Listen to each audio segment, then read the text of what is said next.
Welcome to Live Genre Chronicles, a deep dive into the net square of video games. I'm Val, and I've discovered the completely undocumented gamer style.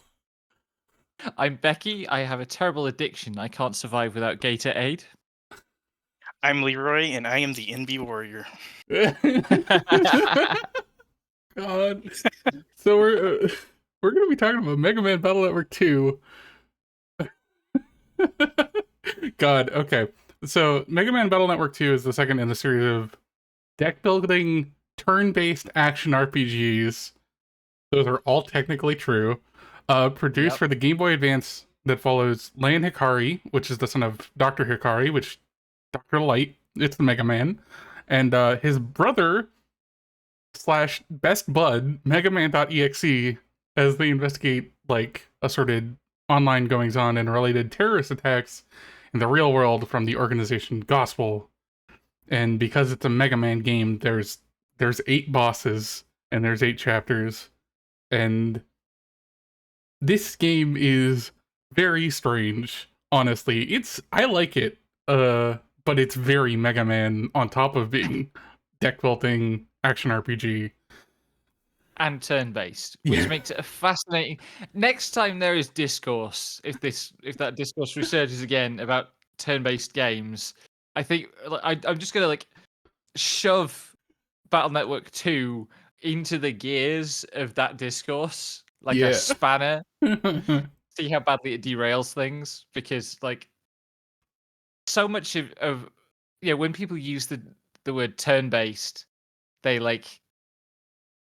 they think that all turn-based games are basically the same, right? Or they use it as if turn-based is a monolith, and actually, turn-taking exists in games in so many. It's designed into so many different games in so many different ways. Yeah. And you would think, oh, turn-based and action RPG are opposites, but no, this is a turn-based action RPG. Yeah, I think I've said this before, but like Tales of Fantasia, especially, was like you only have so many things you can do in a row, and this carries through until like Tales of Vesperia too, like all the way up till there. I think Xillia is where it really starts to lean a little too hard into action RPG to really be considered turn-based. But like there's only so much you can do, so you take your turn and you wait for your opportunity to present itself. And you're not wrong, Cozy. Street Fighter 6 is a turn-based JRPG. Hey, where's the RPG part coming from? Well, you can character customize, and there's a world to wander around in. Yeah. It's true. The ranked ladder, that's the real RPG. Yep. Characters do have HP. God, if that's enough to qualify games as RPGs. Yeah, I've been talking with people about that, and it's just like the definition of RPG is like mostly the ability to like pull back the skin of this thing that we're trying to present as organic and realize, oh, there's a bunch of numbers in here. Yeah. Doesn't pretend it's not basically math trying to be clever. That's why anytime you see any numbers in a game, people are like, oh, RPG systems. It's just like, okay, sure. I think we've talked a lot about why JRPG means an RPG from Japan, and we tried to discuss what RPGs mean and the Japanese lineage and design as separate things that we can then synthesize better understanding of this subset of like this overlap of games. But yeah, what do we want to talk about with this video game? It's a video game. It's a video game as video. So I suck at it. I'm really just spectacularly, grindingly bad at Battle Network. To a degree, I have not struggled with a game that we have played for a podcast since Kingdom Hearts. Yeah. And 2 specifically. Kingdom Hearts 1 was a lot nicer to you. Yeah, well, even Kingdom Hearts 2 I got through. It was the spin-off games, which we didn't actually cover, but I was playing them because I was interested. It was the spin-off games that broke me, and I have not played a Kingdom Hearts game since I got broken by Birth by Sleep. And Battle Network 2 got to that threshold much quicker than Kingdom Hearts ever did. Oh god. So a big part of the problem is just like you have to be watching where you are, where the enemies are, and where their shots are. Um all at the same time. And I just can't visually track enough information. Mhm. And it feels punishing to me. It feels tuned punishing to me. Like you can't take that many hits before you die, and the damage output of enemies scales up pretty quickly. Um, uh, Especially if you're reluctant to go exploring because you feel like you're getting your ass kicked all the time, so you don't find a lot of HP boosts. How Um, much HP did you end with, if you can remember? 700 some. Yeah, I was at Um, The 780. the hard part of the game though is not where you end. It's like the awkward middle. At Yeah. least it was for yeah. me when I didn't have a lot. I didn't have a lot of the HP yet because I just never. You can't Mm, buy them while you're in Neptopia, for example. yeah. There was a couple dungeons where I was dying every other fight. Luckily, you can just save anywhere, and so that's how I Mm. started playing the Yeah, game. I multiple times I lost progress just because I'm not anymore in the habit of saving anywhere unless there is a save point to remind me to save. My Yeah, GBA that's died, which was a pretty good reminder, so I started saving a Uh, lot. yeah.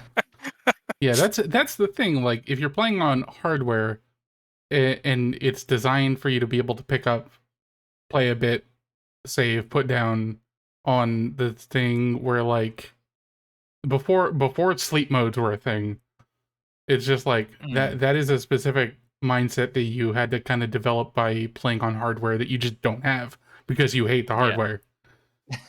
yeah. Like I'm also like it definitely in some ways is very shaped by being a handheld game, Hmm.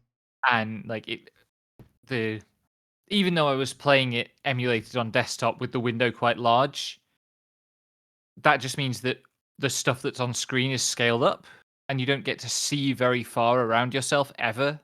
So it's easy to get lost in the dungeons, and the combat arena is really, really small. Like it's 18 tiles, that's all you've got to work with, assuming that some of them aren't like blocked by things. And I This just is like, oh, I was just gonna say like this is like an opposite take, but I think the side scroller Mega Man's are actually easier than Battle Network, just in my opinion. I've Granted, never actually I've never actually played one because they look too hard for me. there's kind of a thing where I've been playing platformers forever all the time and playing harder and harder ones that I can just step into that.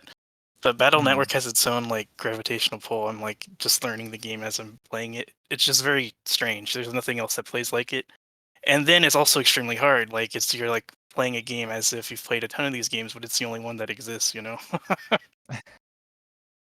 Yeah, Um, I dabbled with this series when I was younger. Like, I didn't actually make it further than like chapter 1 in any of these games, but like I fucked around with them because like that's what you do when you have a bunch of ROMs. You're just like, I wonder what this game is like, and hmm. then you go, oh, this is hard a little bit, and then you give up because you're fucking 9 and you have other things you could be playing. Yeah, that really is the big thing for me. Like this is a kids game, and it's so clearly built to be aimed at a younger market.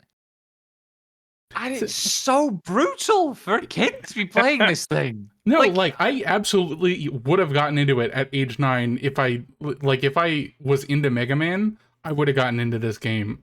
And I mm, like you say that, but like difficulty if you develop skills for yeah, like Doll is saying they did get into it on release.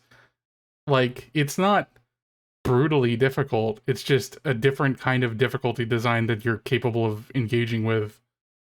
Also, I think like the designers made the game like the games they played as a kid, so that's why Yeah. to me it mm, feels reminiscent of Dragon Quest. It's like, well, this is the game I like as a kid. This is the game you're gonna like. mm.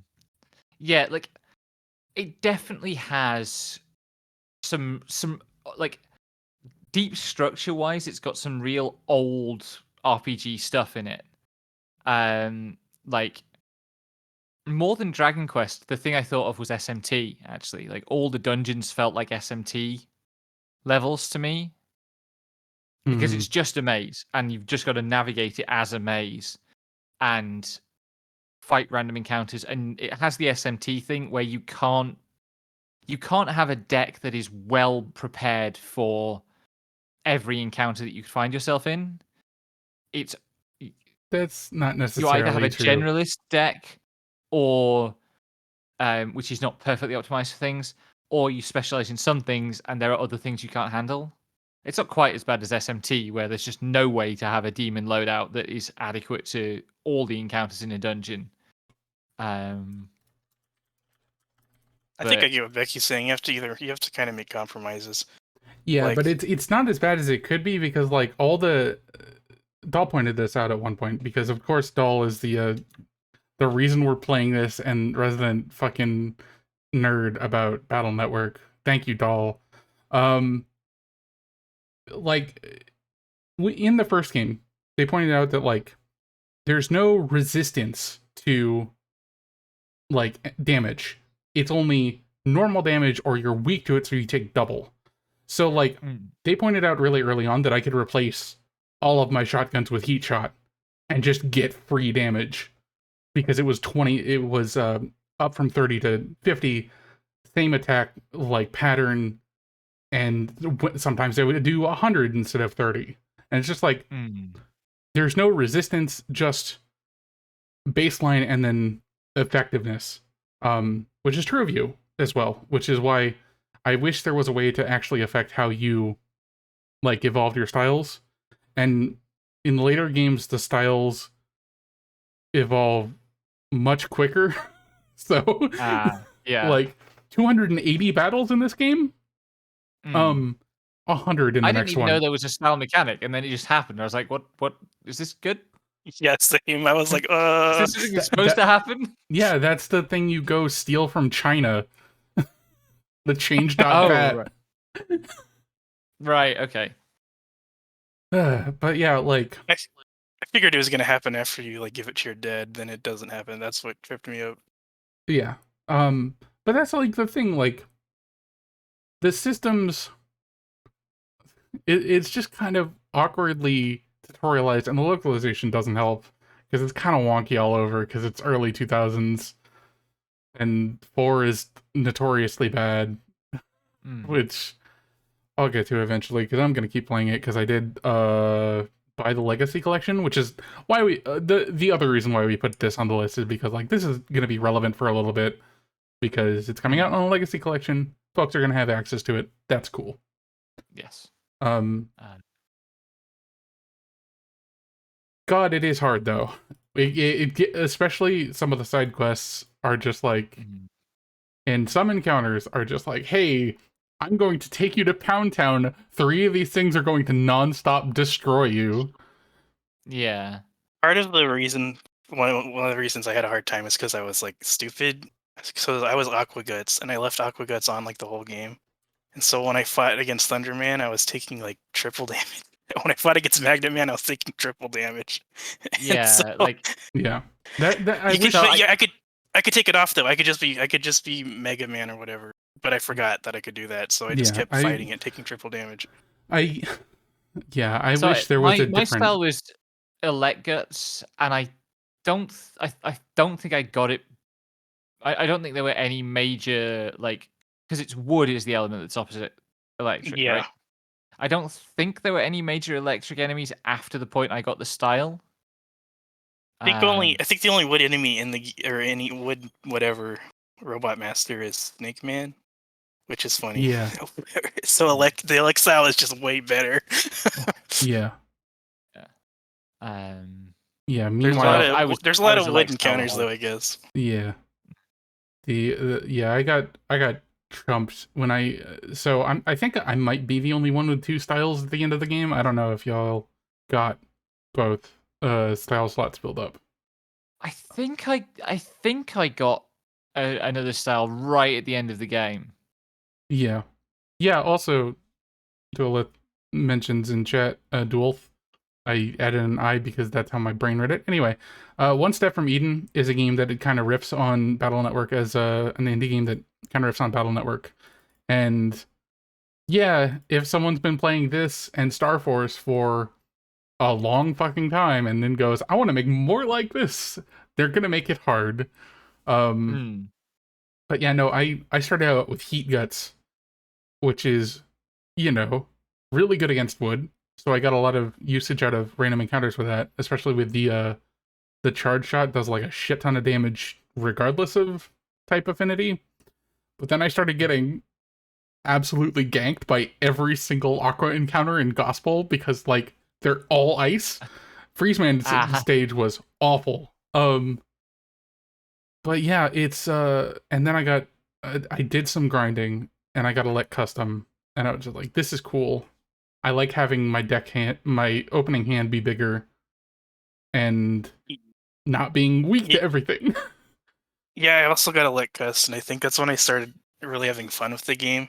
Because when you draw 7 cards instead of 5, like my hands break less often. Like, because I would need a lot of defensive chips, and I have stuff in my program advances.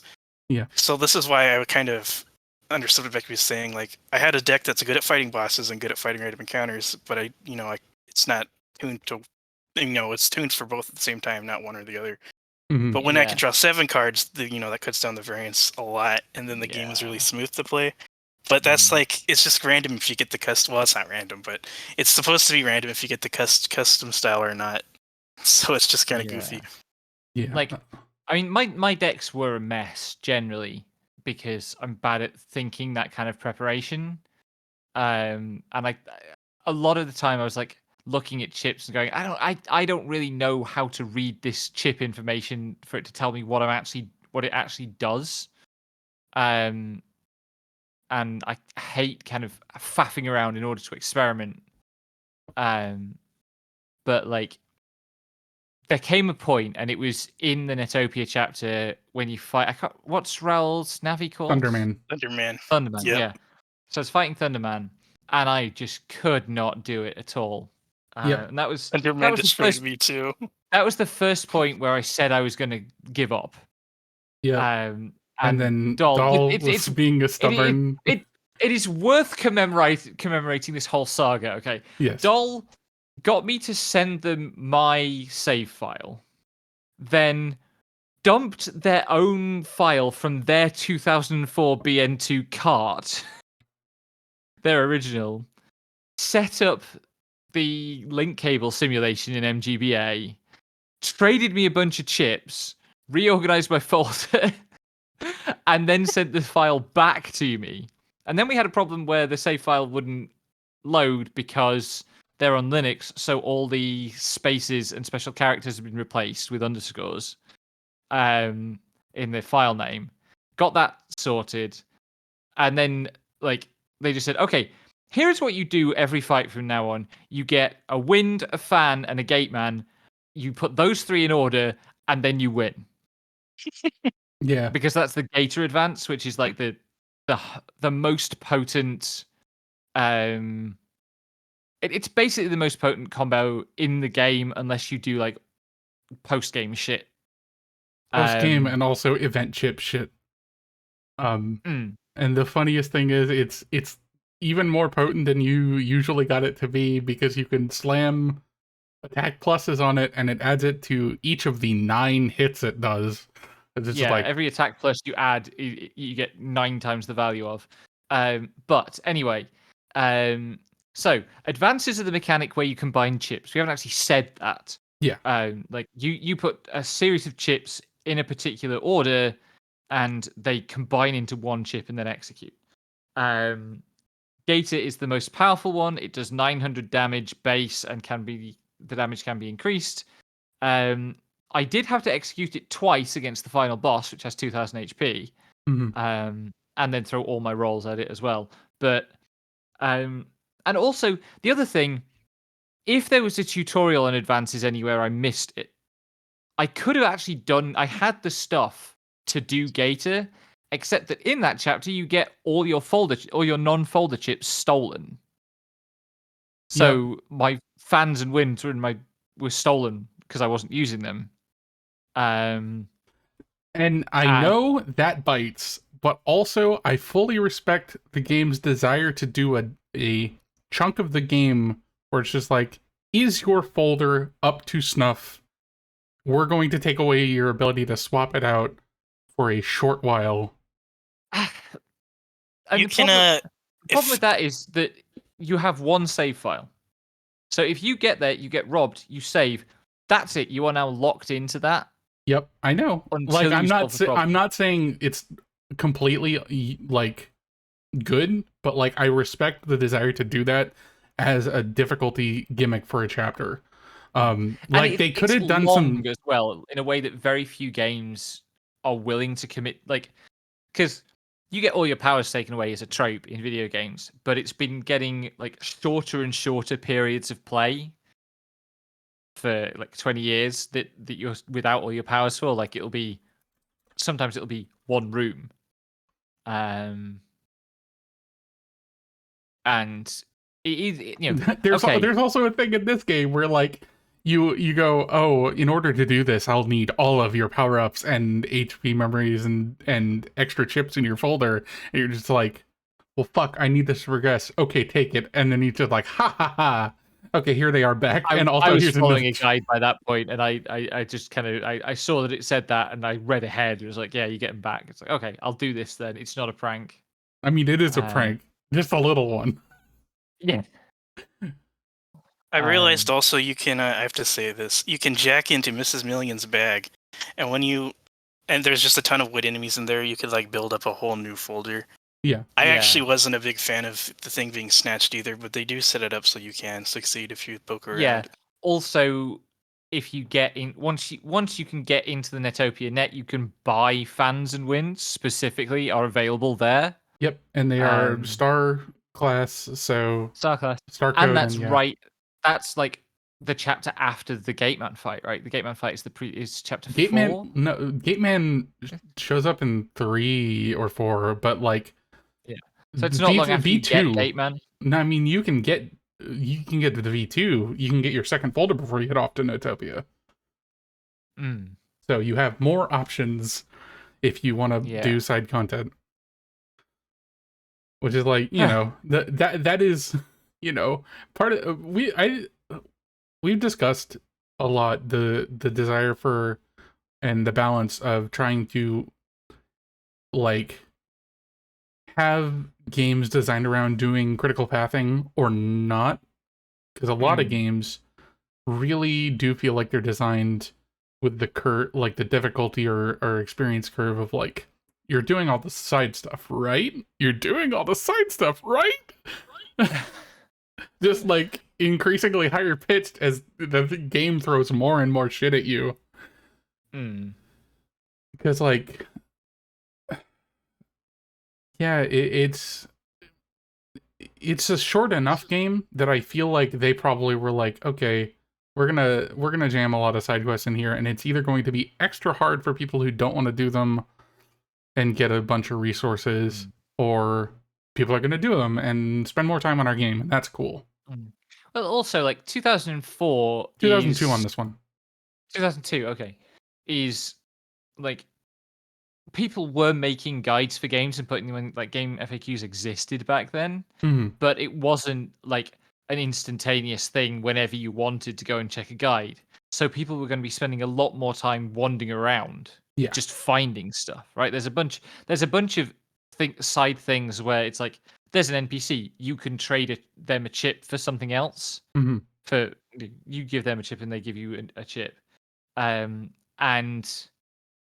they're not actually side quests. They're not from the message board where you get all the side quests from. They're just people in the world. That you might find if you were wandering around. Yeah. Like, I think there's a lot of that in the game, all told, and there's lots of like items randomly. If you like inspect the 4th dustbin on the left when you get into the back alley in Netopia, there's a HP memory. Are you checking everything that looks vaguely interactable? Yeah, I mean, I still wasn't. I ended up 780 HP. I could have gotten more, but I just didn't have the money for yeah. buying net dealers, and I ended up at level 5 power, level 5 charge, level 3 rapid. So like I was almost maxed out on power ups. Yeah. But I was also very much not having trouble with it and not minding wandering around. And I like, to put it in context, I like a third of my playtime in this game was in one sitting where I just sat in voice chat in our Discord server, and Doll hung out and gave me tips, and I beat Netopia and the plane ride back in like in one sitting. Yeah. So clearly, like I said, I'm a sweaty gamer, and I don't mind this game so much, even though it does get really just kind of weirdly chunky by the end. I put 30 hours in the game actually, but most of it was making my B deck, which is all B codes and Proto Man. That's beautiful. It's B because he's blues. And so I just didn't want to use Gator on the final boss either, but it turns out the 2x hero program advance is like basically just as strong. Yeah. But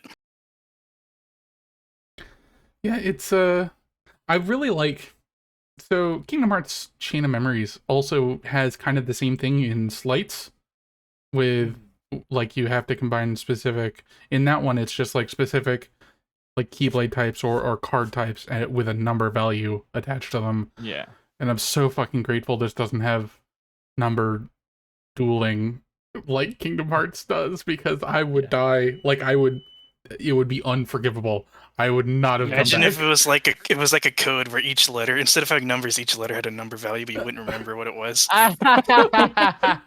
Can I tell my Chain of Memories story, which Do I think it. most people know? But so I played Chain of Memories, the remake, which is like it's very like this game in a lot of ways, in terms of its underlying structural stuff.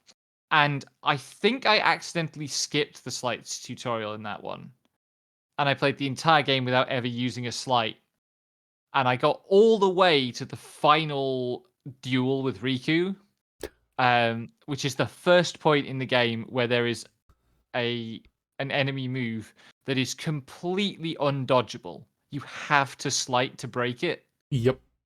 And I was 30 hours deep or something, and Yeah. I'd sold all my slightable cards to get better swords. So all I had was basic attack swords. And let me I had guess, no you currency and no way to buy my way out of that. And let me guess, you had also fucking spent, like, ignored all the slight levels ups because you're just like, I don't know what that is. I'm gonna get more card capacity. Yep. Yeah. The thing I is, never finished that game. Yeah. However much I liked it. The thing is, with that one in particular, it's extremely funny because it immediately, like, informs you of how Riku's boss fights are going to go, because Riku's entire mechanic is, like, slight duels. And, like, you specifically have to build duels and hands to deal with bosses in his rebirth mode. Yeah. And it's just like, okay, that's cool, but also it's a little bit of a really harsh vibe check. To be fair, if I had been trying to make sleights, I would have failed much harder at the game much earlier. Because I can do dodge rolls, I can't do that. I just can't process information that way. It's not I'm missing a wire in my brain somewhere that would enable me to do that. The thing is, like, you can set your deck up so it, like, does the sleights. Like, you can set up the sleights in advance by setting up your deck in a particular way. Because I had a deck where I just slammed slides, and then when my deck reshuffled, I had new slides that I just kept slamming. Like, that's how you do it. Like, you set that up once and you're golden. Like, I guess like Recom does allow you to set the order of your cards rather than this, where you just get a random selection of chips. Yeah. Mohawk, fuck off. No swindling. The timeline where I end up in a Netrunner money match is so far removed from present circumstances. that I don't. I think all bets would be off. Yeah, I think at that point you've made so many bad decisions you still think you're cis. Like that something has gone terribly wrong. I also probably deserve to lose my money to Mohawk, frankly, if I ended God. up in that situation. Anyway, none of that is about Mega Man. So you both played Mega Man Battle Network 1 before this, right? Yes. Yeah. Yeah, I did not. And honestly, I really feel like this game suffers from not having played the first one. I know the first one is kind of aggressively bad in some ways. And like there were strong recommendations not to play it, but also like for me specifically not to play it. Mm. But also this really felt like an OVA. It felt like I was watching an OVA without having watched the series. So I'd like an entire series of an anime had happened. And then there was this side story that's like all the hijinks we got up to on our summer break after saving the world. To be fair, the first game feels like that too. Yeah. Does it? Yeah. Okay. Yeah, that like the entire that's the thing, like it's a Saturday morning cartoon. It's always gonna kind of feel like we're goofy little guys. We're 10 years old, and what is this? Well, it's Well, also it's also a tie into an existing like anime and manga, so it just kind of like No, plops I'm that into the I'm game. pretty sure the anime and manga came after the games. Yeah. Oh, really? And Battle Network 1 is during the school year. Well, like specifically what I mean is that you start out the game and lands at school with Guts and Mail and Yai. I And love it's how like, you don't remember Dex's name. He has he's not his. That's sorry. You know me and names, right? I'm Yes, terrible with I names. know. But like it feels like they have had an adventure together that established who they were and what their relationships were. And this game just doesn't bother doing any of the establishing. Because Well, yeah, it's in the first game. well, not. I wouldn't even say that. Like they're so fucking stereotypical that it's not really something worth. Like as soon as Yai goes, as soon as you talk to Yai and she's just like, "Oh yes, I'll talk to you, commoner." I'm like, "Okay, calm down, little girl." But that's her entire character, and then Dex is just like, "Man, I love Guts, man." in fact, the supporting cast is actually like less present in the first game. Yeah, Really? I think Mail Okay. gets damseled more, but other than that, they're just like not in it. And they show up at the end, and it's just like in the second game. yeah. They show up at the end, and it's really unconvincing. It's like, where are you guys coming from? What are you doing? Maybe it's just that the characters just kind of unconvincing and Yeah, the name Yup. Chode, Show. Okay, Chad is great in both games, in my opinion, though. But he's like the only. you would guy. like Chord. Oh no! Yep, this is a Leroy character. Exactly. My favorite part of the credits was Proto Man going, "I just follow Chad's orders. I don't know what rival is." God, and yeah, no, like that's the thing, right? They're really kind of one note, and the first two games especially don't really have like the vibes that we're going to turn this into a whole fucking six game series. Like they're just trying to be self-contained, so that it doesn't feel like they want to do anything with them. Because like they're too focused on Land being a net battler. Yeah. Oh yeah, Mail does get damseled in the first game where she gets put on a bus that's rigged to explode, and you have to run around the city, basically hammering the bus with electric, like there's like holographic walkways that like act as the crosswalks, and you have to turn those on and get the bus to ram through them like 4 times until it slows down enough for Mail to get off the bus before it explodes, and you have to go defuse the bomb. It's just like, okay. I love speed. Oh, But yeah, God. like because it is explicitly a speed parody, right? And Pretty then much. also inadvertently a self-driving car joke. Yeah. Which Yeah, I saw you stream that bit of it. I was like, oh god, they're Yeah. coming for me. But it is. I mean, it really is like. I mean, you said, and this is a thing we said a lot, like early in the run of the old podcast, right? Is that Japanese RPGs are built extensively on top of Saturday morning cartoons narratively. Mm. And this game really feels that. Like this is not a game that has been, you know, this is from the part of Japanese RPGs that wasn't massively transformed by Final Fantasy VII. Mm. Like, which Final Fantasy VII introduced this whole other layer of like psychoanalytic storytelling, that's really heavily invested in character interiority and stuff. But that is that is an aberration in a way, even though we think of it now as the stereotype that there's a brooding hero who's got trauma. The much stronger lineage is the shonen lineage is like grounded in your like One Piece, Bleach, Naruto, etc. Mm-hmm. And even I guess like with this, you have to mention things like Astro Boy. Mm-hmm.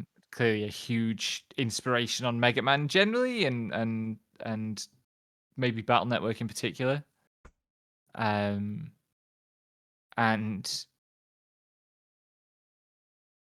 In my mind, the most archetypical battle manga thing is just where, like, culturally, if you could call it a culture, everyone's doing the same thing, and that thing is fighting. And Battle Network 2 goes hard on this because you talk to all the NPCs and they're all talking about virus busting and fighting too. Like everyone is doing it. Like, you just stepped into virus busting world. That's the thing, right? Like we kind of went like this is SMT adjacent or Dragon Quest adjacent, and it's kind of interesting seeing like the idea of going out on an adventure turned into let's go adventure on the internet. The internet is a physical space we can like explore, and there are threats there because, you know, malware, sure. But like it's a physical space that you can explore that mirrors the real world but allows more freedom in ways. And because that freedom comes that the need to defend yourself from the malware in combat, it's one of those things where like, yeah, some stories are just like, here's a world that it revolves around the thing the story is about, and it's definitely that with this one. But also there are so many net battlers, like licensed ones. It's the Pokemon thing as well, right? Of like, this is a world that has been built around the core mechanic of the game, and where the core mechanic of the game is standing in for lots of different forms of social transaction. So where in a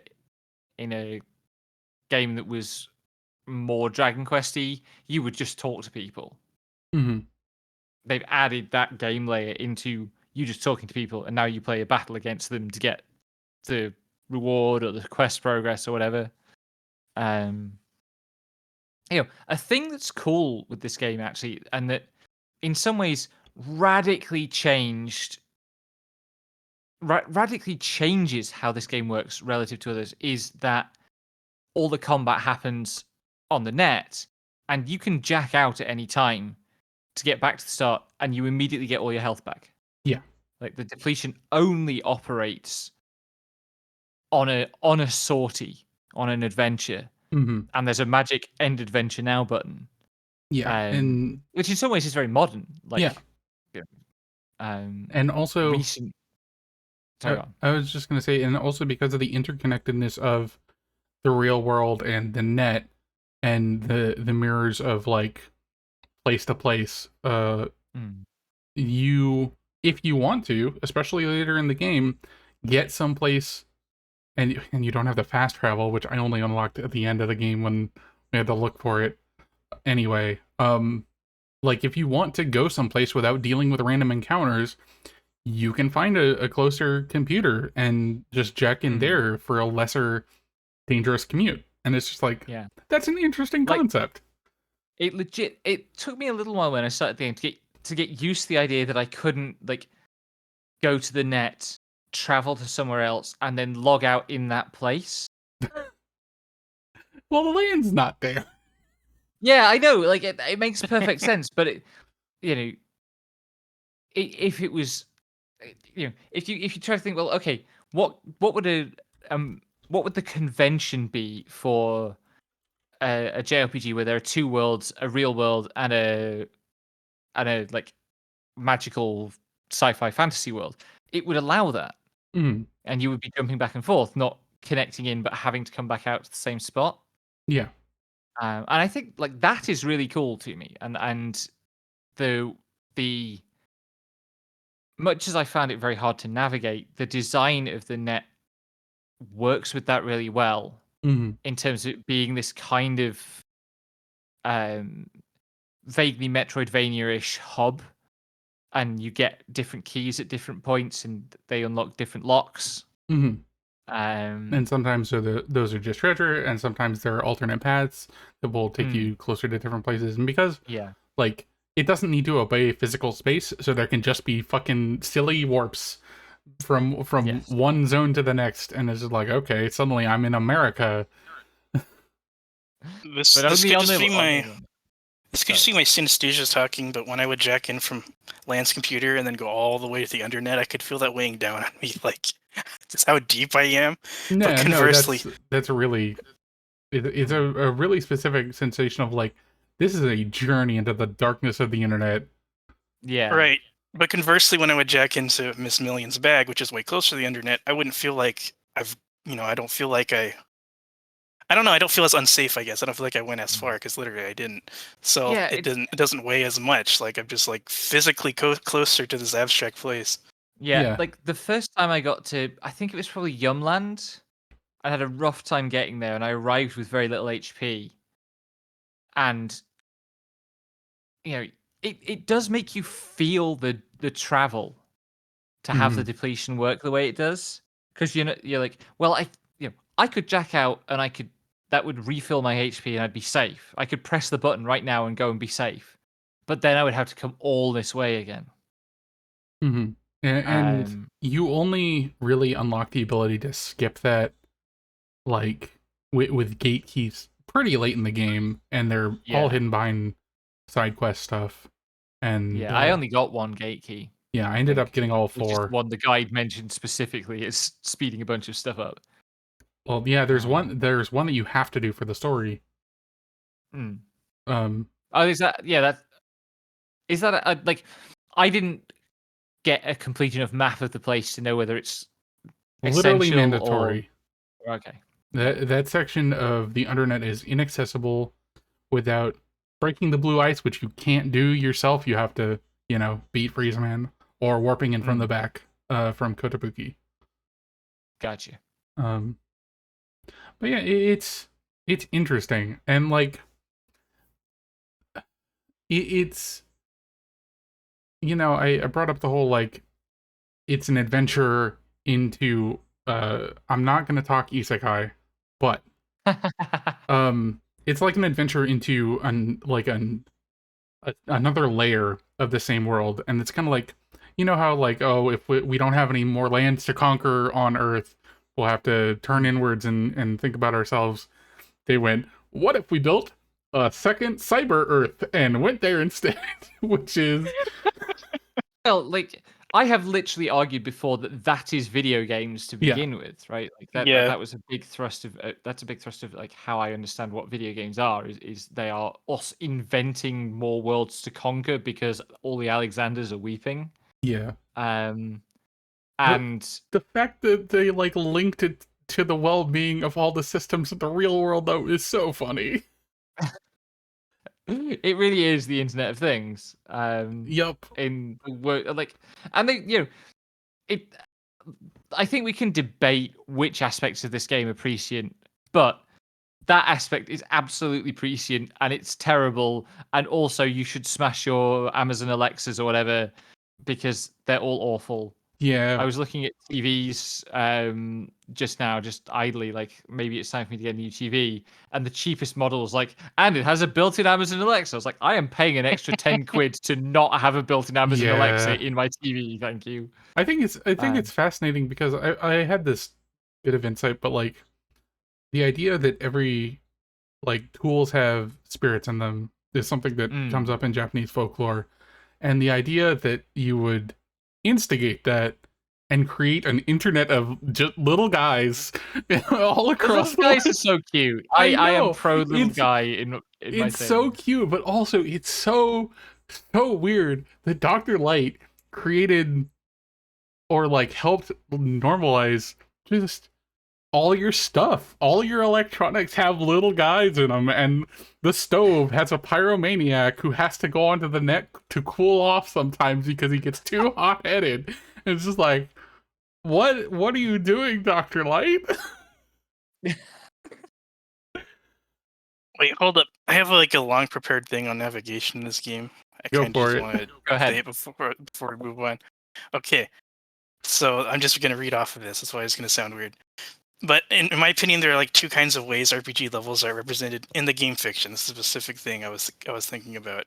So the RPG either takes place in a dungeon world, and Mega Man Battle Network does, or it takes place in like the not the dungeon world, game logic, like the unnatural shape of the world, or whatever. Like the bizarre shape of the world is unacknowledged by people in the fiction. So you have like this unresolved tension, whether or not like am I really traveling through this? What's going on here is just we kind of pigeonhole that by saying it's just a game, but it's like most RPGs traversal is done by the party alone in these spaces that are like perfect grids traveling along sculpted lines, so these places that aren't real. But then Mega Man Battle Network makes these not real places real. But so you have to, so in a normal game you have to accept these spaces as being not real, basically. But you could also see it as like a space that expresses something, in that unreal space, like something about the JRPG party, something about the game, or even something about the designer. Like that's what I mean by it being like unresolved. Like it's kind of open to interpretation. And so, like when we're talking about the navigation in Battle Network, it's kind of at this hybrid of the dungeon worlds and the game logic. Like I can start to accept the internet maps as stuff that people in the fiction use on a regular basis because you start to use them that much that you kind of, at least I had like a mental map of them and I knew where to go. And it was like functionally non-functional. But then you get to like the main levels where they feel more like Mega Man and they strain my credulity. Like that plane map, the only reason the plane map is like that is to have like an interesting place to walk through. Yeah. I guess, like, I mean, why is it like that? Like, you can't maintain the plane. I don't know. So when you acknowledge like the gap between the two or the hybrid between the two, it starts to feel like, I don't know. I start to see how the fake areas interact with the internet areas, or like everyone in the fiction is aware of the fact that it's kind of a little bit off or a little bit fucked up. Like, there's no reason for the internet to be like that. The NPCs will say stuff like that. They'll like sigh. The NPCs will get lost. The NPCs will get stuck in the maze. The NPCs won't be able to find their way home. The NPCs will talk about places and connections they haven't even found on the network. The NPCs are like drowning in the complexity of this world that was created without their input. It's also it's actually quite deft about how it uses that to give you hints about where you are, right? Like some of the Yeah. NPCs are lost. Be like, I was trying to get to there and I ended up here, and I think I only took one wrong turn. Like, the that tells you that you're close to where you need to be, or they'll say, they need to be, they'll tell you. Sorry, distracted by chat. Like you need to find someone, and they'll say, "Oh yeah, I saw that guy recently." That means they're nearby somewhere. Yeah. And yeah, like so. To go back to what you were saying, Leroy, I thought when you started to say you're talking about something like the difference between Digimon and Pokemon, right? Where Pokemon, nobody questions that everything is Pokemon battles and everywhere is a Pokemon route and so on. Oh my god, Um, you're right. This and then like in it is the Digimon, difference to Digimon and right? Okay, Pokemon. so that's the baseline, and then like in Digimon, it's like there's this digital layer over reality, and that's where the monster battles happen, and so it's all like, kind of naturalized, right? And when yeah, and Uh, all the kids are questioning, why is this happening? Why do I have Digimon? What are these things? Instead of like mm, everyone's like, everyone's like, oh mm. yeah, Digimon. Well, because like the point you seem to be making at the end about like the difference between the net in Battle Network and the dungeons felt a bit different to me because like none of the spaces in this game quote unquote make sense. If you look at the layout of the town, it's a nonsense. The or Marine Harbor is also weird. Um, They're evocative dioramas. Well, I totally agree with that though. That's what reminds me of like, I would say Dragon Quest. Really, Dragon Quest is a lot of you're supposed to accept these things as being real, but it's basically just like surreal, non-real mm, stuff. Like the first Dragon Quest, there's a lot of times where you're in visible areas, and then when you walk out, like you'll walk into a wall, then you'll hit a different visible area that you just couldn't see before, even though it's a flat plane, you should have been able to see it. And it's like mm, that, for the gameplay, but then it becomes like kind of just like a strange world. mm. Yeah, because like the you know the video game space is always an abstracted space. However hard the game leans into naturalism or like tries to present itself as realistic, it's always an abstracted space, and video game spaces are always silly. Um, there's always got to be something absurd about them in order for you to have a game. Um, rather like even like Death Stranding is probably the most naturalistic game, or at least the most resources ever put into making a game naturalistic. Hmm. In that it really tries really hard to be a simulation of a real physical environment that you have to interact with in the ways that you would interact with a real physical environment. But even then, they had to stretch a bunch of bullshit over it, and I don't just mean the writing. Like there has to be like scanners and all the lost cargo and There has leaving to and be building equipment across things. the place and the feral postman Got who've gone addicted insane to for want of sufficient delivery. mail to deliver because fuck Hideo Kojima. Um, but like um, the um, there's still level design in those spaces, right? Yeah. No It, matter it how invisible they want it to be. Yeah, like naturalism is really about, and we had this conversation in terms of immersion in the Discord or maybe in your stream chat last night. I forget about immersion being hiding the hand of the designer, um, and like that. Normally, that I call that naturalism. And one of the things that I've always liked about Japanese RPGs is that there's way less naturalism in how the environments are designed. Um, you can just because it all goes back to like your Dragon Quest tile sets, and they just place floor tiles in a maze to make you spend your time and the risk of overextension, um, like uh, kind of as you move through the spaces. I Yeah. think I kind of lost the thread there, but like No, the I mean I totally get what you're saying. I guess some of this is really it's like more metafictional because of course I accept or I already know that video games are always going to be a little bit.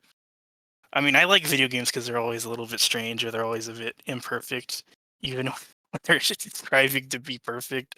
mm, But the I think the strength of or Mega Man Battle Network's like incidental rating, not the plot rating, but the incidental rating is that everyone exists in the bizarre world. I guess like they're all commenting on it with you. It feels very much like the designer's talking to you. It just feels very personal in a way that mm. a lot of games like avoid or shy away from. I guess I enjoyed it.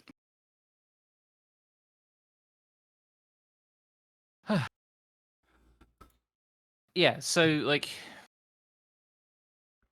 I think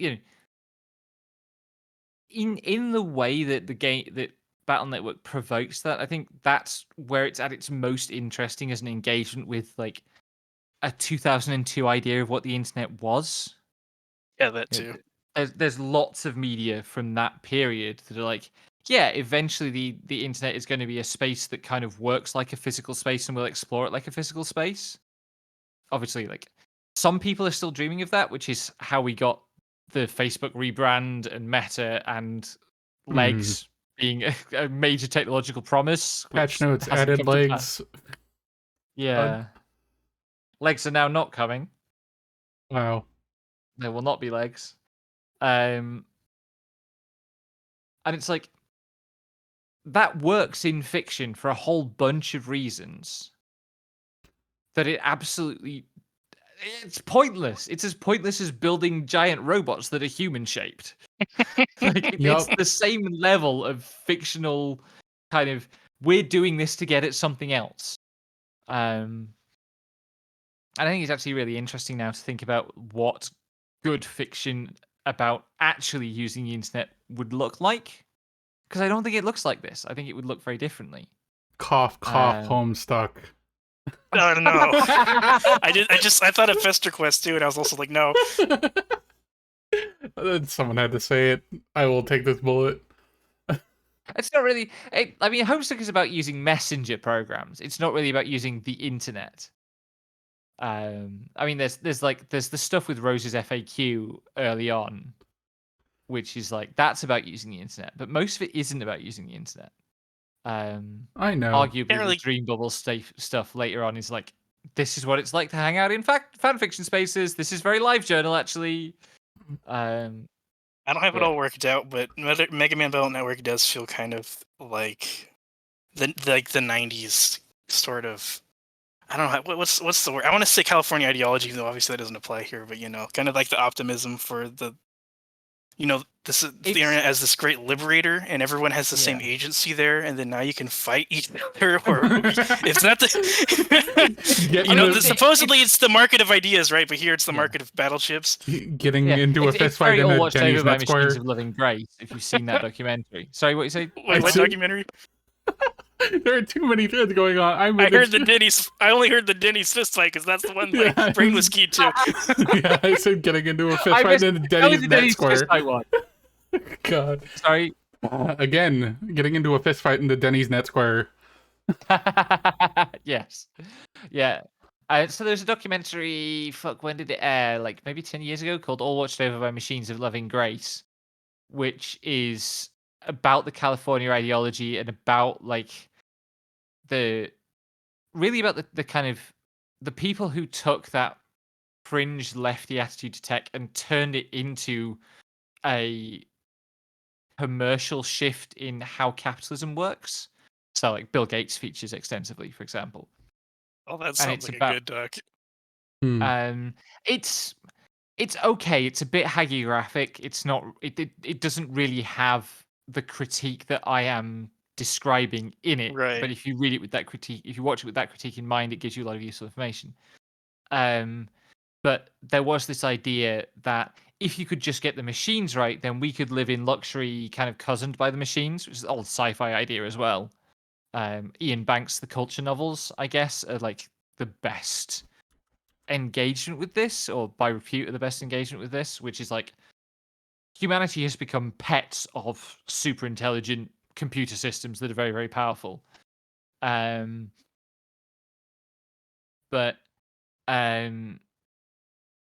Yeah, this idea that if we just build enough tech around us and enough of the tech is benign, which is the little guys in Battle Network, frankly, like everybody's trying really hard to make the computers work, except for the odd bad egg.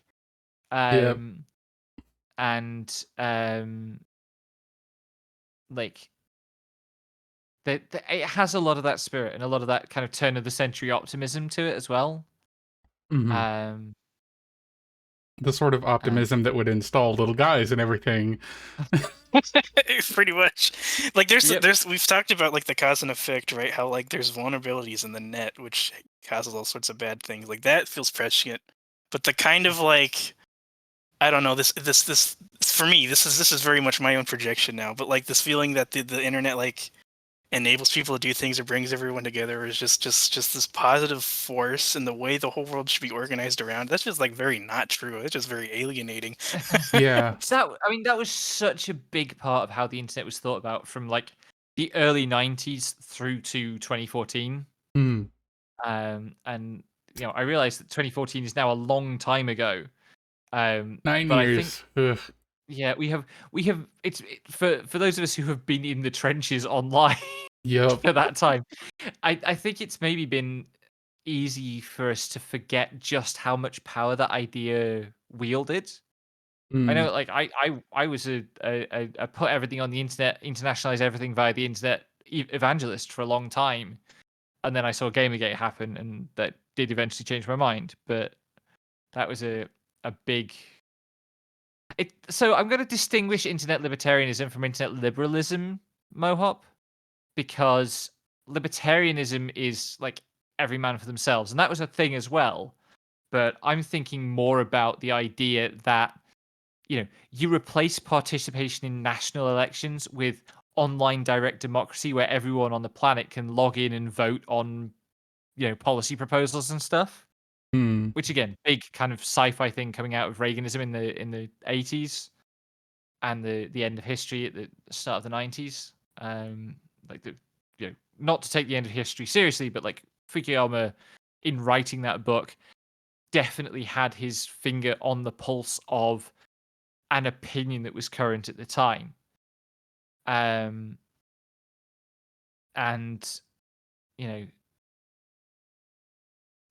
also just like the idea that knowledge will unify people. That if you just make enough information available to enough people, they will all come to your conclusion about it. Yeah. Which obviously didn't happen Mm-hmm. at all. The Especially if Enlightenment is realizing the Enlightenment didn't never happen. Yeah. well, it happened, but it only happened for a specific group of people who could exert centralized ideological control. Yeah. And what the internet actually did was it enabled other people to exert similar kinds of centralized ideological control for other nexuses, like the alt right. And I don't know. Does that bring us to the leader of gospel? Is that a good segue? Huh. Yeah. So all nailed it at the same time as you did. So the reveal is that the the reveal of the villain is that this kid who has been in your class and just not talked to anyone, he's secretly running gospel and basically blackpilled himself into deciding to do cyber terrorism on the entire world. And it's depressingly poignant about how it is very easy to fall into the wrong side of the internet and be radicalized into stochastic terrorism just by... Does the gospel kid have a name? Like, do we... I think he'll probably show up in Battle Network 3. I'm gonna go look him up. Because but- I like The name guess doesn't matter. Mhm. like I actually was really disappointed by that. Because gospel is actually a really for most of the story, gospel is a really sinister, powerful organization. Like the shit they get up to is kind of wild, actually. Mhm. And like there's blowing up the dam, and then there's hijacking and blowing up the airplane, and it's like and hijacking, infiltrating the castle of the net battlers in the Netopia chapter and stuff. It's like, oh shit, this is a major organization with massive resources. And you get to the end, and it's a pissed off preteen. That's the thing, though. Like, because of how the world is set up, it enables anyone, including teens, which is how LAN is able to participate in any of this, to do a lot of stuff that affects the real world. And yeah, like... I hate that I'm going here, but I read Ender's Game when I was like at a formative age, and I remember there's a whole big subplot of Ender's brother, like, Yeah. is a teen. Yeah, you know what I'm talking about. He's a I teenager, but he literally redirects all of world politics just by posting online. Yeah, like so. If you haven't read Ender's Game, what happens is that Ender's brother becomes a blogger and uses the power of blogging to become head of the world government. And like the first time I read Ender's Game, I was like, "Fuck yes, this is brilliant! I'm going to do this," because that's the kind of child I was. Oh my Um, god.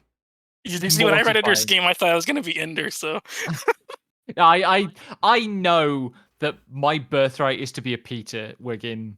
Like the upbringing I had to prepare me for academia is exactly supposed to produce Peter Wiggins. And it never does because Peter Wiggin is an absurd impossibility. That's not how sociality works. My favorite life novel protagonist. How I started blogging and became fucking God King. I mean, the worst thing is that thanks to an infamous moment from my streaming history, we know that the closest thing that exists to this is Elisa fucking Yudkovsky, But who posted Harry Potter fanfic so good that he is now an important figure in the transhumanism movement. fucking awful. But he isn't in a world government. Thank Christ. but yeah, the Gospel Kid made me think of Peter just instantly. I just wish, it's it's a battle manga, it's a shonen story. The Gospel Kid really needed a flashback. Like he just needed something to make it so I can see where he's coming from. Because he talks about everything bad in the world, but then that's sort of redirected back to you, the player, because the Battle Network world, like nothing bad happens that isn't caused by Gospel. So it's like I don't know what you're talking about. Yeah, but also Yeah. like Lan does sit down and read his diary after he's passed the fuck out after all the zillions of radiation after you beat him. Yeah. And he's just like, wow, you got your parents died due to a bug in a plane, you got adopted by a shitty family, and you've been bullied all your life. That fucking sucks. Yeah, let's try to reform you. Please be normal. It's some backloaded key visual novel writing. I kind of just wish it was like some of those reveals. If they just happened earlier, I would have been more invested. That's just me. I like his fucking gospel design. It's such a good look. Anyway, so like I guess so. I kind of have two problems. One of which is actually just a general problem that this game came along at the wrong point for, which is that I am realizing that I hate stories where a a character has suffered immensely and it turns them evil. Which is very common, like the villain has lost someone dear to them, and so they want revenge on the world, and they're going to destroy the world, that sort of thing. And I hate that just because, like, great suffering tends to produce the exact opposite effect in reality. That's not necessarily true. A And lot of it really depends on the opportunities that people have been given to, like, I agree with better. Becky, like, literally, philosophically, morally, but like in my fantasy realm, I also want to have my evil arc, so that's why I generally like the characters. But also, there's this broader political point around that, which is that we have been encultured to view people who want to take the harms of the status quo seriously and change the status quo as villainous, which comes out of the Cold War, right? Mm. And comes out of like capitalist counter-revolutionary stuff from the 20th century. Like this real stigmatization of anybody who's like, maybe we should like have fewer newspaper columnists and more people who actually go out into the world and help people. Right, I see what you're saying. More Antifa. Because this is like, it's like a manga but comic book thing where Gospel wants to reform the world, but then they do like exaggerated, ridiculous things that discredits them. That's that kind of thing. Well, on the one hand, they do exaggerated, ridiculous things that discredit them, which is the Bioshock Infinite problem, right? Of the rebels are as bad as the thing they oppose. But on the other, when it gets to the reveal, like the things that character wants to change about the world are treated as a childish tantrum rather than like some of this stuff sucked and needs to be changed. And maybe it's okay to want to change it. Yeah. And part of that is because so much effort has been put into making gospel really sinister and really scary and really like dangerous. And there's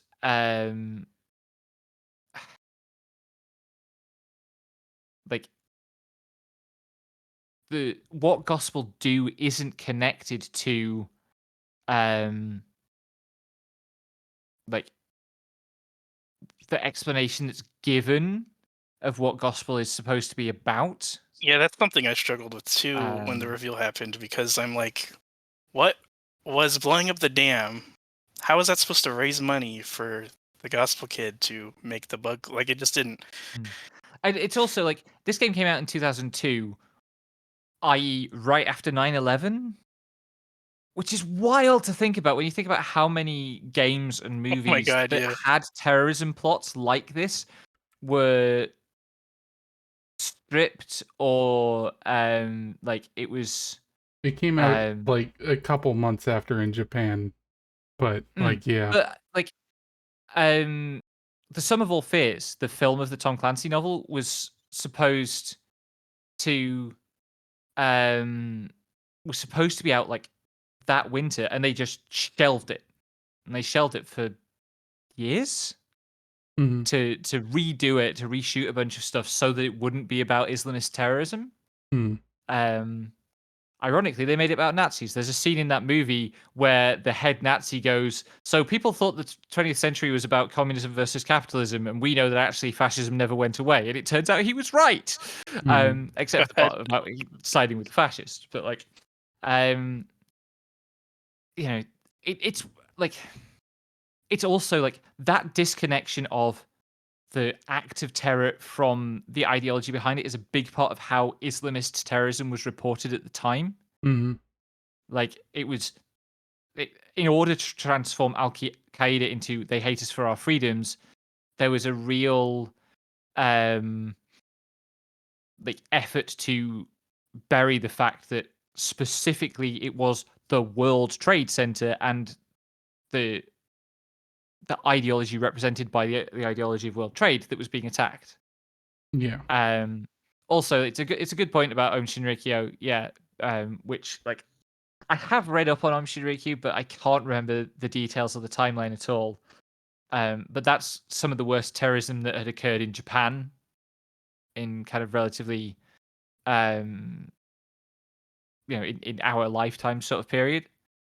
Um, I also do want to bring up the fact that Dahl pointed out that like straight up the gospel kid was not doing this of his own will. Like right. he Okay. was like being influenced by someone to like do I all this I shit. think I missed that detail, but Like yeah, like he didn't that. he was in that's the thing. Like he was a vulnerable kid. He wandered into a bad place on the net. He got fucking blackpilled and he turned into a fucking terrorist. Mm. Yeah, so I think that maybe is the thing that needed more time, more sort of establishing. Even if it was just like when you go into the undernet, you encounter some of that stuff.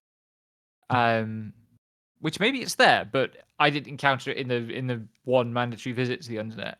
No, the way Um, like gospel organized recruited, it's just like not very present in the game. I would have liked that too. Hmm. some of this is just us asking something built out of shonen tropes to be a different kind of story. And it's And it won't also Uh, be. asking for a thing that goes, okay, we'll see you next game when we follow up on this to have more basis in it because like that the post credit stingers, it's like, ooh, someone was controlling him. The evil is still yeah. out there. Like, And to be fair, I think there are like brief interstitial dialogues which you could read as supporting that, mm, and that might be just like a weakness of the localization for not hitting that note hard enough for it to stick. Um, especially given that like how much I struggled with the game, so how long it took me to get from cutscene to cutscene sometimes.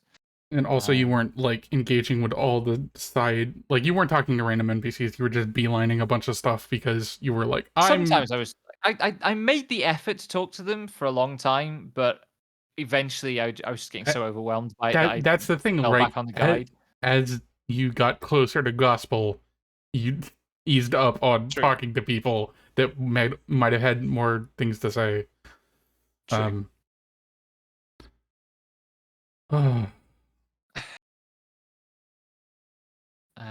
Let's talk about racism in this game. Oh, no. God, we have to talk about it Yeah. because Jesus Christ, it's Okay, also, yeah, Miss Millions is fucking, please stop being creepy to the Japanese child. I didn't talk to her very much, so like I bypassed She the is rest weirdly of that. horny. End Oh, God. of statement. Well, that makes me feel a lot worse about Doll fucking photoshopping Miss Millions onto my head. Why do you do that? You know, I had to think. I thought like this is my own fault. This is my own neurotic fault. This is why I'm Higsby. But once I saw the Higsby's hair, I was like, why am I Higsby? And I had to think about it for like 30 minutes. And then like, why am I thinking about this? QED, I guess. Yeah. Meanwhile, the joke is just, at one point you called yourself my rich bitch girlfriend as a joke about Dragon Quest V, something I said on our podcast for that, and that's it. Oh God, yeah, that was a while ago. Anyway, so what happens is you go to America, Netopia.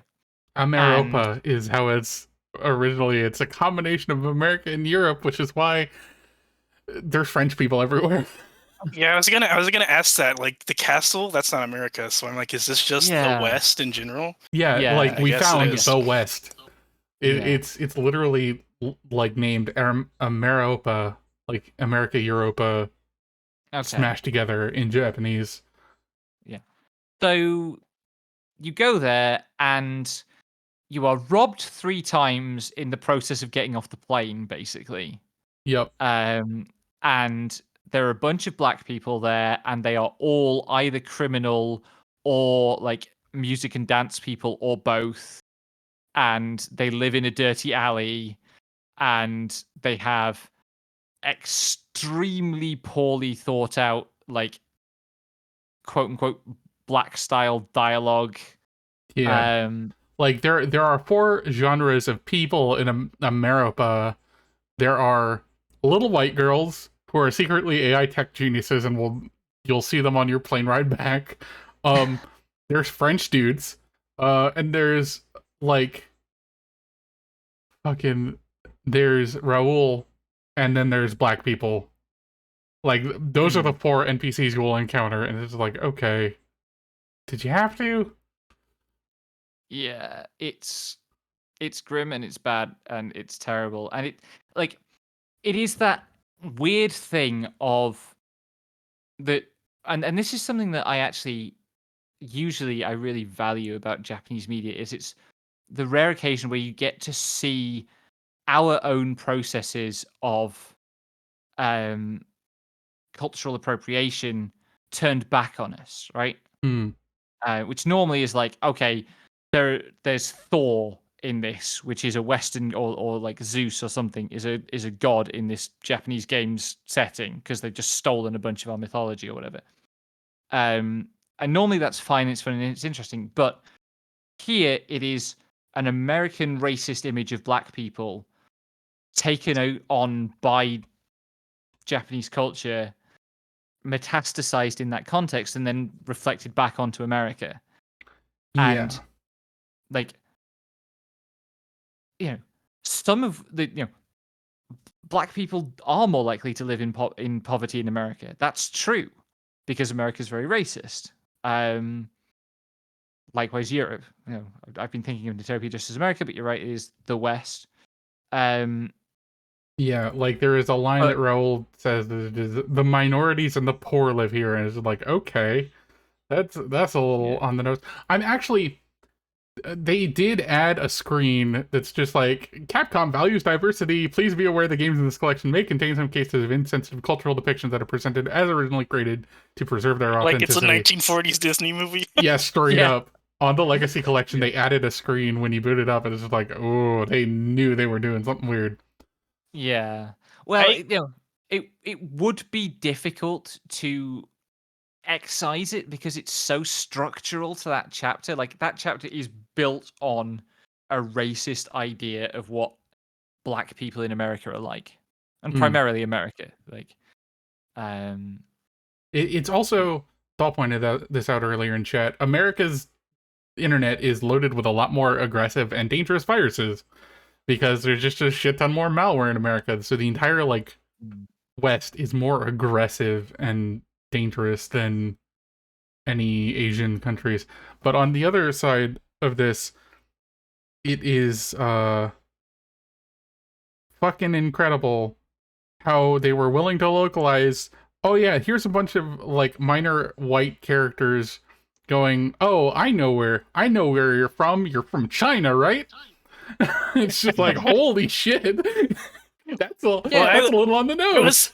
was thinking if I don't even remember Netopia. Netopia's the west, like Yumland is the east. But then yeah, they keep just saying, "Oh, you're from the east. Oh, namaste," and shit like that. Yeah. yeah. Which the difference there is that the people who wrote this game would have experienced that, Yeah. Mhm. which is how it ends up in the game. Like, and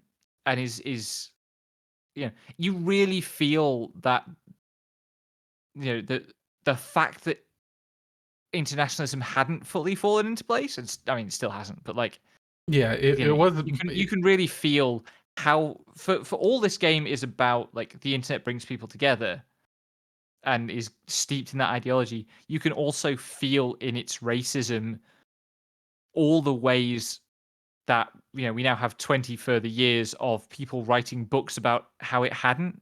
Yeah. The early work on the sociology of the internet is about contemporary with this game, and there's a lot of stuff about how racism works on the internet. Particularly how anti-Asian racism works on the internet. Hmm. And it maps very well Yeah. onto this game. It's Um, it's kind of fascinating. Just as like, it's not good. Like the fact that you get robbed like 3 times, once by a white guy, once by a black guy, and then just like a whole bunch of other shit happens. Some unnamed person comes and jacks into your phone and steals your shit, and it's just like, okay, the person who breaks into your hotel. yeah. But it's just like, I can understand the the bones, the structure, the skeleton of why they wanted to do these beats, but it was no good.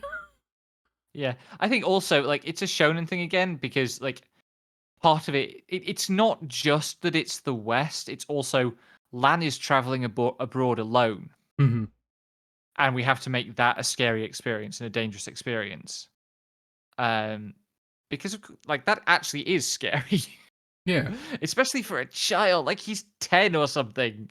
Yup.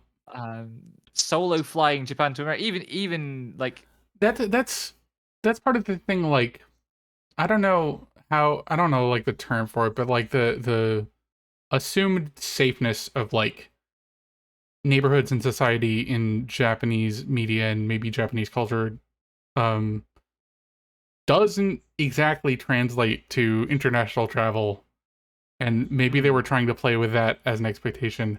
They just did it really badly. yeah, like well, it's not even that they did the safety thing badly Hmm. because for what quote unquote public safety normally means, Hmm. Japan has very high levels of public safety. It's built on repression and segregation and Yeah. horrendous internal racism, but it's there. Um, and also like misogyny, like huge amounts of domestic sexual violence in Japan, Yeah. and like harassment on trains and stuff that is invisibilized. But um,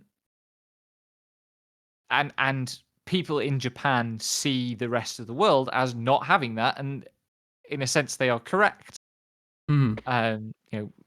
Within the definition of public safety, other places have less public safety, but that doesn't have any critique in it of the idea of public safety or the way public safety is constructed. Hmm. It's really notable. I have a Japanese language learning app, and it is so determined to make sure that I can understand that place isn't safe, that place used to be unsafe, that place is safe. Like it drills me way harder on those phrases than on anything else. And that's always stuck out to me as a symptom of a particular attitude about public safety. Hmm. That goes with understanding how Japanese culture views the rest of the world. Yeah. Also, yeah, every piece of media about tourism has to have a "Don't get robbed" PSA. I guess. This doesn't make it any better, but I habitually talk to all the NPCs, and after the Netopia arc, people from Netopia start to show up in Electopia, Hmm. and all their quirks, a lot of their quirks at least, there's just a lot more NPCs who are normal, quote unquote. They act like Electopia NPCs, and it kind of feels like it's like, okay, now that they're in Japan, now they're getting acculturated, now kind of thing going on. It's all, I feel like, unconscious choices by the scenario writers, but yeah, it's just like it feels like it's the scenario writers talk like coming out of there instead of like Mega Man. Yeah.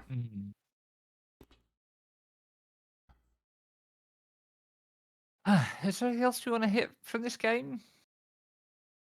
Did I have anything else? Not really, unless we want to talk about decks more specifically, but I think we covered that. Like, Doll handed you a deck that was just like, here's as many gators as we could fit into one deck. Yeah, like I say, I already had the wherewithal. If I'd known about advances and I'd known to look up what are the good advances and I'd seen Gator, I would have done that and I would have had a less bad time with the game. Oh, that reminds me, I didn't even know about default chips until I was like right Yeah. at the beginning of Niptopia. Yes, we all had that experience of like not learning about default chips at the point they became available. No, like, I just didn't know the button. Like, they told you you, knew like, it was there. yeah. I didn't know it was there. Like, Yeah, had to tell me. the thing is, like, on the game Legacy even tells you. I just like yeah, the buttons on the controller, because for some fucking reason, Network Collection or the Legacy Collection has put select as the like overarching game menu button, so that when you would want to turn on Buster Max or like change your options or quit to the main menu, you hit select. So they put the select button for in game on left right trigger. And it's just like, why would you do that? And that's how you put the default on. So it took me like a while to realize that, but once I did, I had roll in there basically the entire game, because having a quick and easy cheap shot heal and then I run away was very useful for getting through dungeons. Yeah.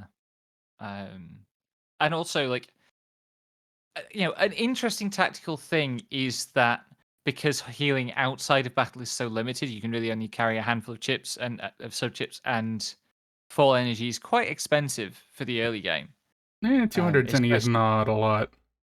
Well, if you want to be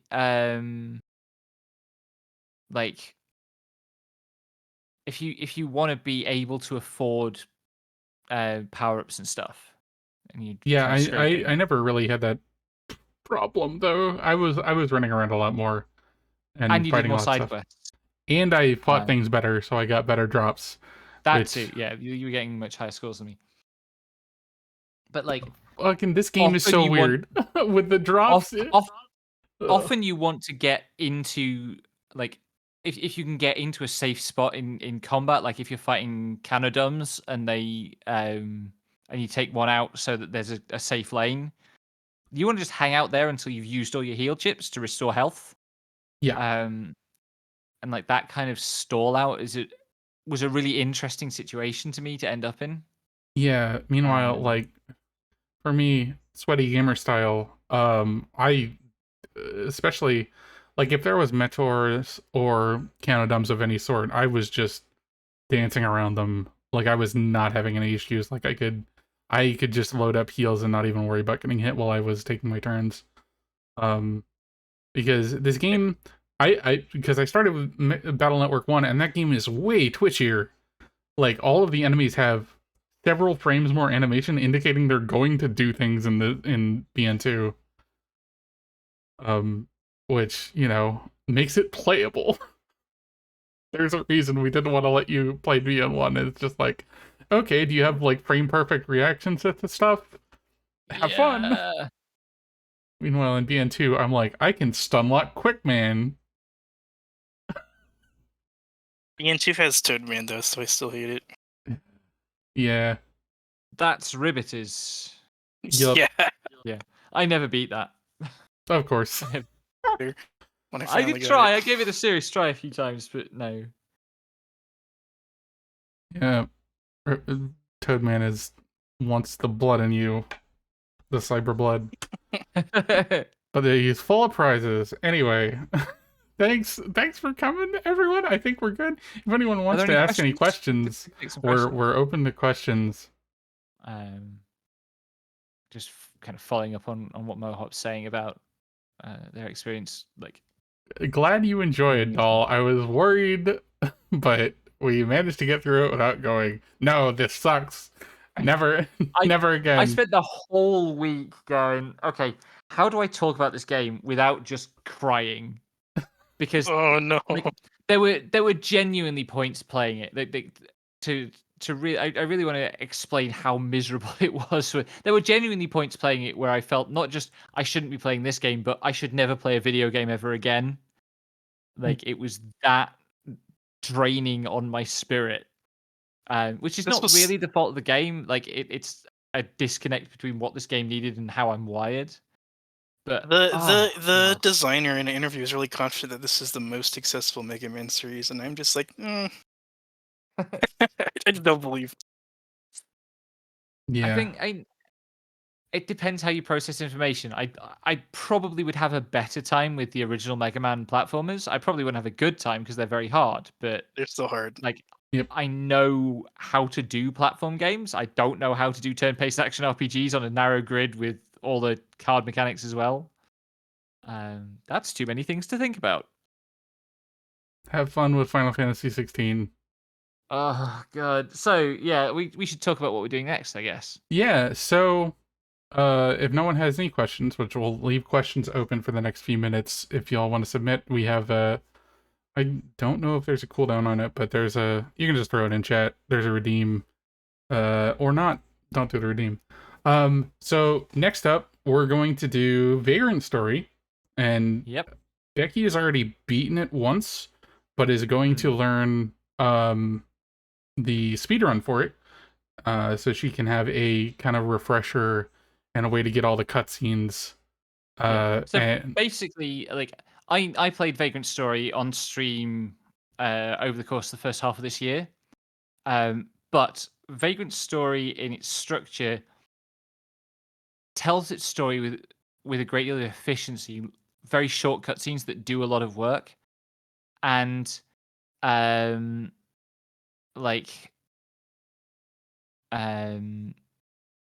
they're spaced out by long chunks of getting lost in a city and wandering around. Like it's kind of there's some similarities to Dark Souls that we'll be definitely talking about in terms of how the environments are designed.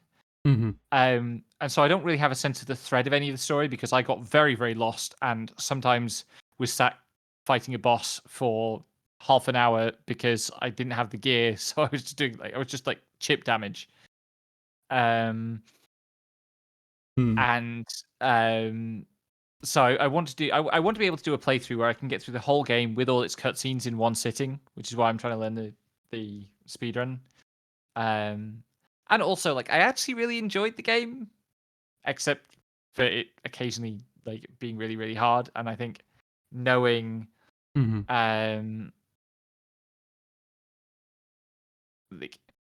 knowing what I'm doing is going to help with that.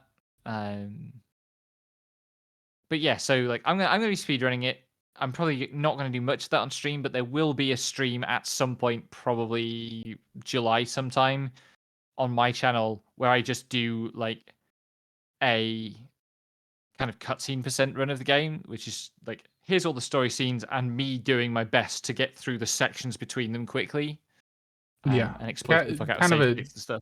kind of a casual cutscene percent where like Yeah, here's the game as condensed as we can get it.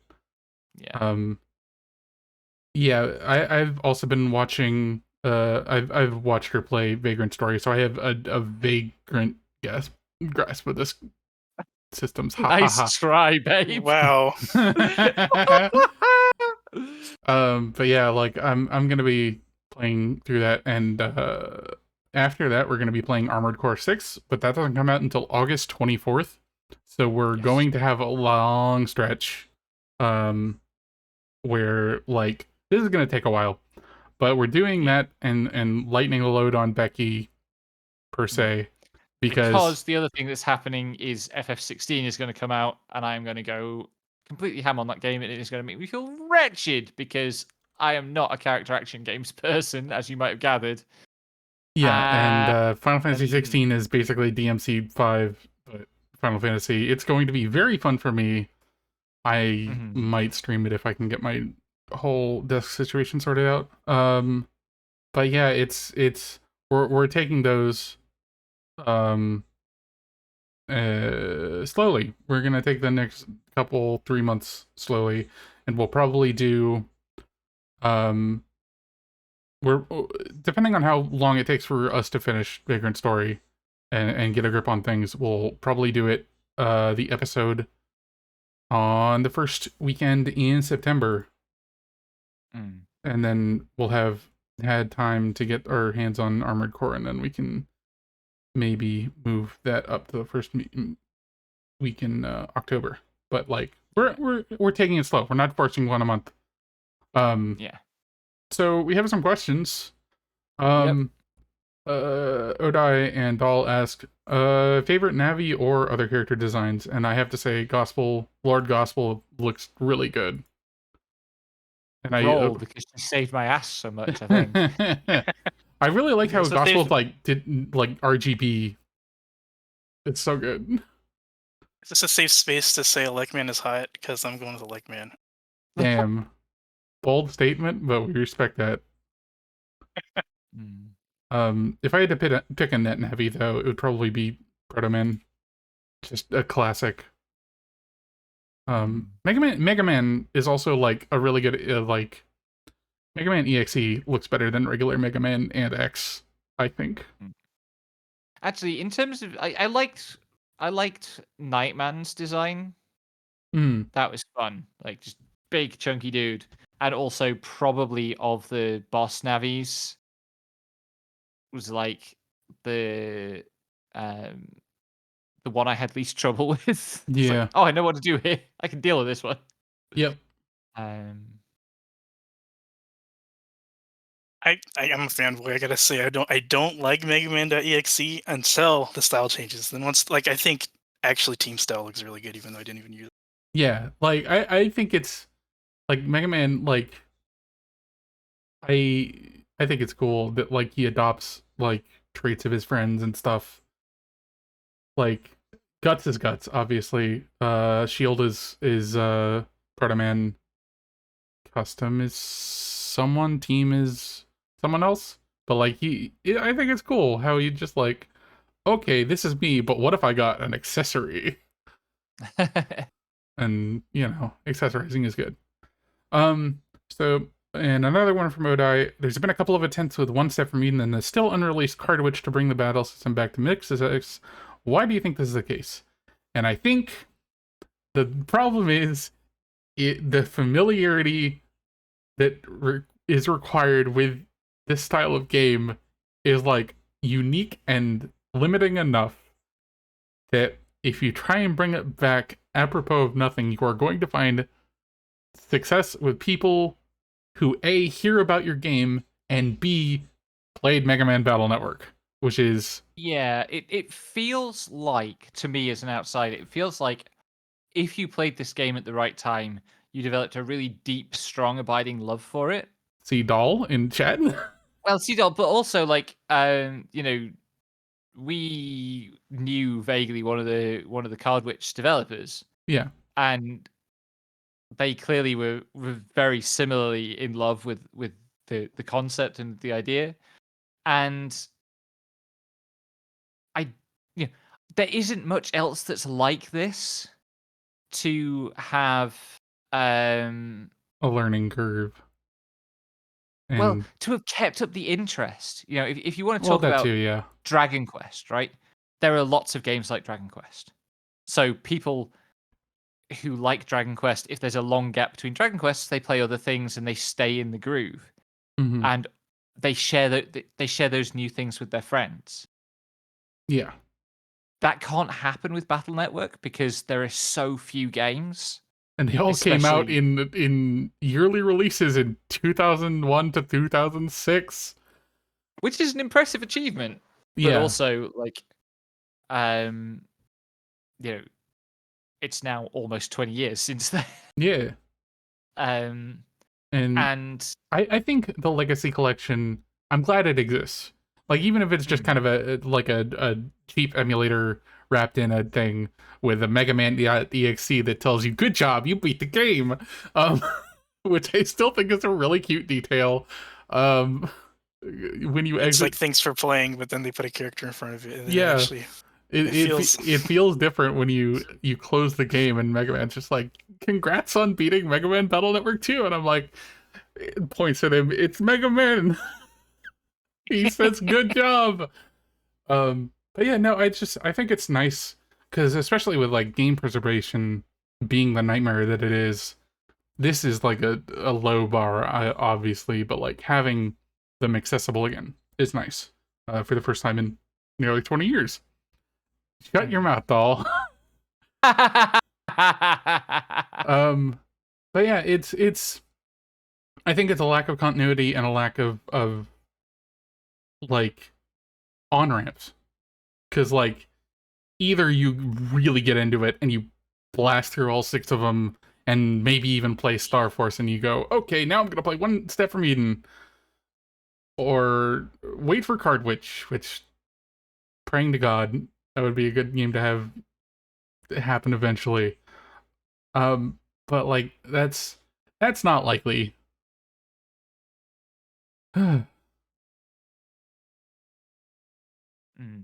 Which is I unfortunate. do like how well the collection's doing, just because like I just like seeing old games. So Yeah. I'm like getting a new lease on life. It's like it's like a mainstream victory for game preservation. Yep. Mm. And yeah, it's yeah, pretty much. You either it's either burned into your soul and you replay it every once in a while and you're like, yep, this is still good, and you find something else that's like it and it's like, cool, more. Or you don't. And you get your shit kicked in. Like, fucking One Step from Eden is a roguelite, I think, right? Let me double check that. Step from Eden. Yes, it's a roguelike. So like it's got that roguelite difficulty on top of being built in this really tight engine and set of mechanics. So it's not a great on ramp. But yeah, it's fascinating when you see these things that clearly got iterated upon to a degree that is really admirable. Like, it's crazy how back in GBA days they could put out 6 iterations on this design and push the cart to its limit in 6 years. Like with game dev this time, at this time, it's not feasible to do that at all. But I think probably people consider like maybe they already feel like, well, Mega Man Battle Network did everything. There are 6 of those. We don't need to do that anymore. It's I also wonder if like what happened with Mighty Number 9 probably kind of hobbled stuff a bit as well, just in terms of kind of tarnishing the Mega Man brand. well, that's the Even thing though though, it wasn't because like officially a Mega Man game, but like, that's the thing though, right? Because Mega like Man fans are weird. yeah, yeah, almost as weird as Sonic fans. But like God. if any, They're more. I yeah, know. if anything, like I think Mighty Number 9 fucking up so bad was just like, well, we could make a better Mega Man game. We could make a better Mega Man Battle Network game. Probably wasn't outside the realm of people's thoughts when that happened. It's like, fuck it. You can do better than Mighty Number 9. Mega Man fans will see key art of Mega Man Shoe and then write a whole fan fiction about how the new Mega Man game's coming out next month for sure. God. Mighty Number 9, not Mega Man 9. People like Mega Man 9. But yeah, I don't know. It's a fascinating. I like seeing branches of development and design that got iterated upon, but still kind of got trimmed. And like, yeah, there's fan games too, right? There's Mega Man Battle Network Chrono X, whatever, and then the Toho one, which is I like, thought, I was confused for a second there. I was like, why is Doll talking about suddenly playing Chrono Cross? no. Mega Man Battle Network Chrono X is, you know, The Chrono X really should have like a crossover battle with Chrono Cross. You get Chrono Cross chips though. That's would be really in the spirit.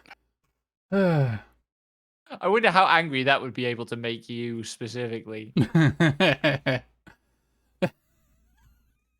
Sorry, doll. If you play Chrono Cross, that's your own fault.